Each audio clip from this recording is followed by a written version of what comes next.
আপনি যদি ভাবেন যুদ্ধ শেষের দিকে, তাহলে একটু নাড়াচাড়া দিয়ে বসুন, কারণ আপনি যেখান থেকে যুদ্ধকে শেষ মনে করছেন সেখান থেকে শুরুও হতে পারে। আপনাদের কি মনে হয় চলমান ইস্যু নিয়ে কয়েকদিন আগে যখন সেনাবাহিনীরা বৈঠক করেছিল সেটা আন্দোলনকারীদের পক্ষে স্টেপ নেওয়ার জন্য? আপনি কি ভুলে গেছেন আল জাজিরার all the prime ministers man নামক ডকুমেন্টারির কথা? প্রাইম মিনিস্টার্স ম্যান প্রাইম মিনিস্টারকে নামানোর পক্ষে কাজ করবে, এটা ভাবেন কি করে? আজকেও তার জলজ্যান্ত একটি প্রমাণ পাওয়া গেছে।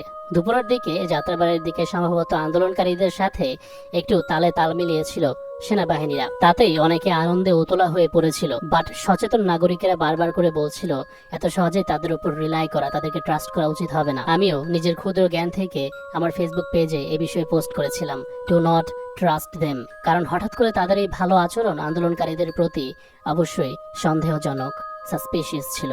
এবং দিন শেষে সন্ধ্যা গড়াতেই তার প্রমাণ জনগণ পেয়ে যায়, যখন সারাদিনের নাটক শেষে জনগণের পাশে দাঁড়িয়ে থাকা সেনাবাহিনীগুলো আচমকাই তাদের উপরেই আক্রমণাত্মক হয়ে ওঠে, যেটা তাদের মুখোশের আড়ালের আসল চেহারা, আসল রূপ ছিল। তারা আমাদেরকে প্রোটেক্ট করতে নামেনি। দিন শেষে 82 থেকে 85 জন মতো ছাত্র নিহত হয়েছে। ওকে, আজকের বিষয়টা তো গেল, পরবর্তীতে কোন বিষয় থেকে সতর্ক থাকতে হবে এবং কি স্টেপ নিতে হবে ভালো করে শুনুন। প্রথম পয়েন্ট, ফলস ফ্ল্যাগ অপারেশন। দর্শক, আমরা কিন্তু জেনারেশন এক্স এর পলিটিক্যাল চিন্তা ভাবনা নিয়ে ঘুরি না, আমরা জেনারেশন জেড এর ছেলে পেলে। তাই ওদের আদিমকালের টেকনিকগুলো ধরে ফেলা আমাদের জন্য খুবই সোজা। ফলস ফ্ল্যাগ অপারেশন হচ্ছে নিজের লোকেদেরকে দিয়ে সন্ত্রাসীমূলক কর্মকাণ্ড ঘটিয়ে নাশকতা করে সেটির দোষ অপোজিশনের ঘাড়ে ফেলে তাদেরকে সন্ত্রাসী ট্যাগ দিয়ে অ্যান্টি টেরোরিজম মিশন শুরু করা, দেশের মধ্যে শান্তি রক্ষার নাম দিয়ে। আপনি রিসেন্টলি হয়তো প্রধানমন্ত্রীকে বক্তব্য দিতে দেখেছেন, বিভিন্ন নিউজে এসেছে যে এখন যারা আন্দোলন করছে তারা কেউই ছাত্র নয়, সবাই সন্ত্রাসী। কিন্তু এই মুহূর্তে এই বক্তব্য দেওয়ার কারণ কি? আপনি দেখতে পাচ্ছেন এখনই হুট করে বিভিন্ন জায়গার নেতাকর্মী মারা যাচ্ছে, পুলিশ মারা যাচ্ছে, এরকম শুনতে পাচ্ছেন তো?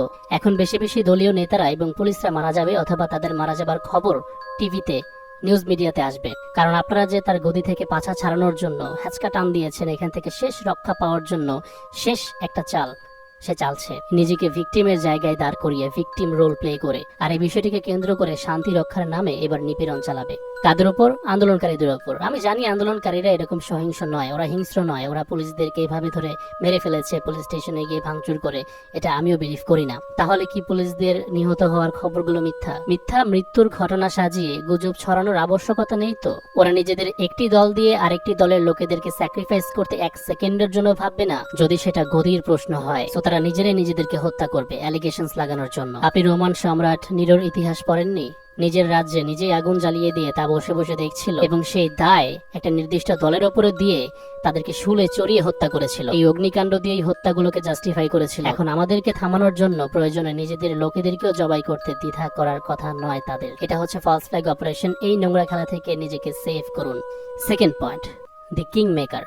আমরা কিন্তু একটা মানুষকে টার্গেটে নিয়ে বসে থেকে তার প্রতি সর্বাত্মক বিদ্বেষ প্রকাশ করতে পারি না, কারণ দোষ তার একার নয়, দোষী তারাও যারা তাকে তৈরি করেছিল আমাদের নির্যাতন করতে। আমরা সবাই ভালো করেই জানি আমাদের সরকার আজ পর্যন্ত আমাদের উপর যতটাই অন্যায় অবিচার করেছে তার পেছনে একটা কালো ছায়ার হাত ছিল। সেই কালো ছায়াটি হলো ইন্ডিয়ান গভর্নমেন্ট। শেষ রক্ষা যদি না হয়, অবশ্য না হওয়ার সম্ভাবনাই বেশি, কারণ আমাদের সরকার এখন দেশের প্রতিটি মানুষের চোখেই কালার্ড হয়ে গেছে। খারাপ একজন মানুষ হিসেবে তাকে কেউই চাচ্ছে না। জনগণ যে করেই হোক একে গদি থেকে নামানোর, একে সরানোর চেষ্টা করবে, শেষ পর্যন্ত এটারই সুযোগ দেবে সেই কালো হাত, সেই কালো ছায়া। দুইটি দল যখন মুখোমুখি এসে দাঁড়িয়েছে, তখন এর মাঝখানে সমাধানকারী হিসেবে দাঁড়িয়ে নিজেকে মধ্যস্থ নিরপেক্ষ দাবি করে মাঝখান থেকে একটা সলিউশন এনে দাঁড় করানোর চেষ্টা করবে, কিন্তু সেটাও আলটিমেটলি নিজেদের স্বার্থ রক্ষা করে। খুব সহজে মেয়াদ উত্তীর্ণ সরকারকে চেঞ্জ করে দেবে। প্রয়োজন নেই তো তার পরবর্তী জনকে দিয়ে শোষণ করবে।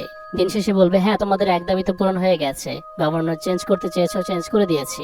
হোক সেটা আমেরিকা বা জাতিসংঘ যেই করুক না কেন, do not trust them, we are smart. আমরা হিগেলস ডায়ালেকটিক টেকনিক পড়েছি, ভুলে যাবেন না। এরা হলো সেরকম শান্তি রক্ষাকারী যাদের কথা সূরা বাকারার 11 নম্বর আয়াতে আল্লাহ তাআলা বলেছেন। আর যখন তাদেরকে বলা হয় যে দুনিয়ার বুকে দাঙ্গা হাঙ্গামা সৃষ্টি করো না, তখন তারা বলে আমরা তো মীমাংসার পথ অবলম্বন করেছি, আমরা তো শান্তিকামী, we are the peace makers. So সেনাবাহিনী বা এরকম কোন দল যদি মধ্যস্থতার নামে মাঝখানে ঢুকে পড়তে চায়, তাদেরকে ঢুকতে দেওয়া যাবে না।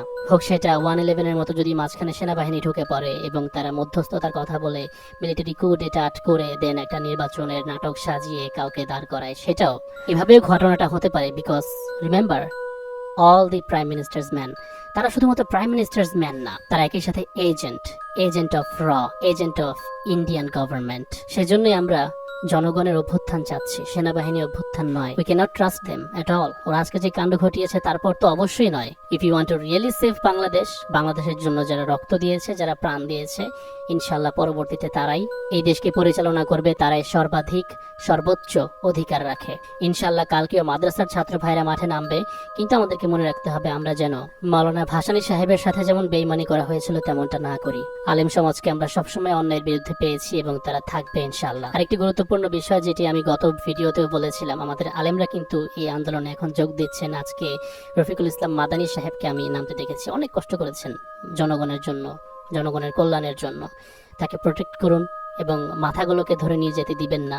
এনারাই আপনাদেরকে নির্দেশনা দেবেন কিভাবে কি করতে হবে। সুতরাং এনাদেরকে প্রিজার্ভ করা, প্রোটেক্ট করা আপনাদের দায়িত্ব। তো পরবর্তী স্টেপ দাবি নিয়ে আন্দোলন করা নয়, ক্ষমতা ছিনিয়ে নেওয়ার। আন্দোলন করতে গিয়ে তো ঝরলো অনেক প্রাণ, আর কত। এবার জায়গা মতো গণভবনে সবাইকে গিয়ে উপস্থিত হতে হবে। বিজয় আসবে ইনশাল্লাহ।